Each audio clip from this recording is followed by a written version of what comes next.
Step through lateral lunge. I'm gonna go to the right first.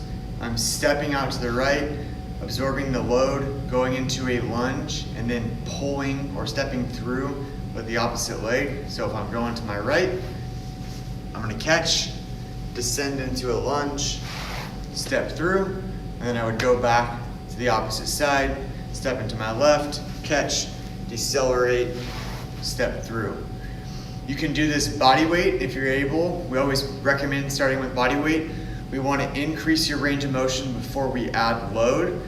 And we're trying to get our thigh to be parallel with the floor before you add load. And that just means that you have better range of motion to where you can load into a symmetrical position.